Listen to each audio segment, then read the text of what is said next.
Que Dieu notre Père et le Seigneur Jésus-Christ vous accordent la grâce et la paix. Amen.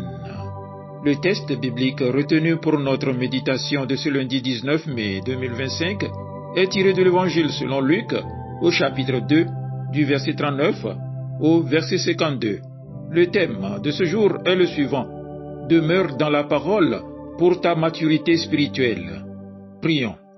Seigneur, que cette parole ne soit pas seulement entendue avec nos oreilles, mais reçue avec foi dans nos cœurs.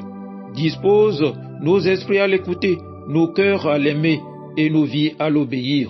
Saint-Esprit, parle-nous à travers ce texte, instruis-nous, façonne-nous et attire-nous plus près de Jésus, le modèle parfait de maturité spirituelle. Au nom de Jésus-Christ, notre Seigneur. Amen. Évangile de Luc, chapitre 2, du verset 39 au verset 52. Lorsqu'ils eurent accompli tout ce qu'ordonnait la loi du Seigneur, Joseph et Marie retournèrent en Galilée, à Nazareth, leur ville. Or, l'enfant croissait et se fortifiait. Il était rempli de sagesse et la grâce de Dieu était sur lui. Les parents de Jésus allaient chaque année à Jérusalem à la fête de Pâques. Lorsqu'il fut âgé de 12 ans, ils y montèrent selon la coutume de la fête. Puis, quand les jours furent écoulés et qu'ils s'en retournèrent, l'enfant Jésus resta à Jérusalem. Son père et sa mère ne s'en aperçurent pas. Croyant qu'il était avec leurs compagnons de voyage, ils firent une journée de chemin et le cherchèrent parmi leurs parents et leurs connaissances. Mais, ne l'ayant pas trouvé, ils retournèrent à Jérusalem pour le chercher. Au bout de 3 jours, ils le trouvèrent dans le temple, assis au milieu des docteurs, les écoutant et les interrogeant. Tous ceux qui l'entendaient étaient frappés de son intelligence et de ses réponses. Quand ses parents le virent, ils furent saisis d'étonnement, et sa mère lui dit: « Mon enfant, pourquoi as-tu agi de la sorte avec nous? Voici, ton père et moi, nous te cherchions avec angoisse. » Il leur dit: « Pourquoi me cherchiez-vous? Ne saviez-vous pas qu'il faut que je m'occupe des affaires de mon père? » Mais ils ne comprirent pas ce qu'il leur disait. Puis il descendit avec eux pour aller à Nazareth, et il leur était soumis. Sa mère gardait toutes ces choses dans son cœur. Et Jésus croissait en sagesse, en stature et en grâce devant Dieu et devant les hommes. Amen. Frères et sœurs, la maturité spirituelle ne s'achète pas. Elle ne tombe pas du ciel comme une pluie magique. Elle se cultive, et le terrain principal de cette croissance, c'est la parole de Dieu. Aujourd'hui, à travers un épisode de l'enfance de Jésus, nous allons voir comment demeurer dans la parole nous fait grandir comme Jésus a grandi. Dans Luc 2, nous voyons le jeune Jésus, âgé de 12 ans, en route vers sa destinée. Ce texte va nous montrer 3 étapes clés pour grandir spirituellement. Premièrement, être enraciné dans un environnement de foi. Deuxièmement, avoir une passion pour la parole. Et troisièmement, se soumettre à Dieu et croître dans sa faveur. Au premier point, Jésus grandit dans un environnement de foi.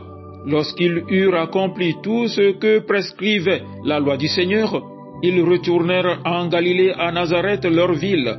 Or, l'enfant croissait et se fortifiait. Il était rempli de sagesse et la grâce de Dieu était sur lui. Jésus n'a pas grandi dans un vide spirituel. Il a grandi dans une famille qui respectait la loi, qui vivait la foi.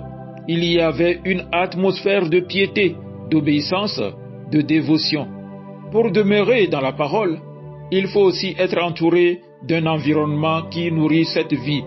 Quel est ton environnement? Ton entourage t'aide-t-il à grandir dans la foi? Ou t'étouffe-t-il spirituellement? La maturité spirituelle commence à la maison, dans l'église, dans notre style de vie. Demeurer dans la parole, ce n'est pas juste lire sa Bible, c'est aussi vivre entouré de ceux qui aiment Dieu. Au deuxième point, Jésus a une passion pour la parole. Après 3 jours, ils le trouvèrent dans le temple, assis au milieu des docteurs, les écoutant et les interrogeant. À 12 ans, Jésus aurait pu rester avec ses amis ou explorer Jérusalem. Mais où est-il? Dans le temple, passionné par les Écritures, Il écoute, il pose des questions, il interagit avec la parole. Quel exemple! Ce jeune garçon avait faim de la parole. Il ne se contentait pas d'écouter passivement. Il cherchait à comprendre. Il méditait. Il dialoguait. Mon frère, ma sœur, as-tu cette soif de la parole? Te lèves-tu le matin avec le désir de rencontrer Dieu dans les Écritures? Ou bien la Bible est-elle fermée du dimanche au dimanche? Demeurer dans la parole, c'est en faire ta nourriture quotidienne. C'est écouter, méditer, poser des questions, chercher la vérité, comme Jésus dans le temple. Troisième point, la maturité spirituelle se manifeste par la croissance et la faveur. Et Jésus croissait en sagesse, en stature et en grâce devant Dieu et devant les hommes. Ce verset est le fruit de tout ce qui précède. Jésus, enraciné dans la parole et obéissant à ses parents, grandit dans tous les domaines. Sagesse, pas juste l'intelligence, mais le discernement spirituel. Stature, il se développe physiquement équilibré.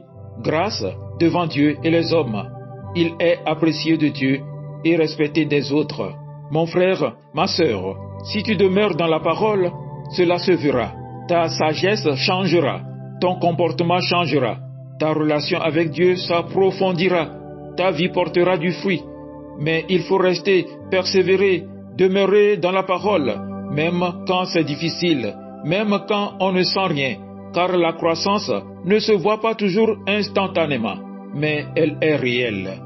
Frères et sœurs, Jésus nous montre un chemin simple, mais puissant. Sois enraciné dans un environnement qui honore Dieu. Nourris-toi chaque jour de la parole avec passion. Reste obéissant et laisse Dieu te faire croître. Peut-être que ta vie spirituelle est stagnante aujourd'hui. Tu ne grandis plus, tu tournes en rond. La solution n'est pas dans le bruit ou les grandes expériences. Elle est dans le retour à la parole de Dieu. Aujourd'hui, Dieu t'appelle à demeurer dans sa parole, car c'est là que commence ta maturité spirituelle. Jésus a commencé jeune, mais il est resté fidèle. Et toi, où en es-tu? Seigneur, donne-nous la soif de ta parole, comme Jésus l'avait. Aide-nous à demeurer fidèles, à grandir en sagesse, en stature et en grâce. Que ta parole soit notre nourriture quotidienne et notre source de transformation. Amen. Merveilleuse journée à vous tous.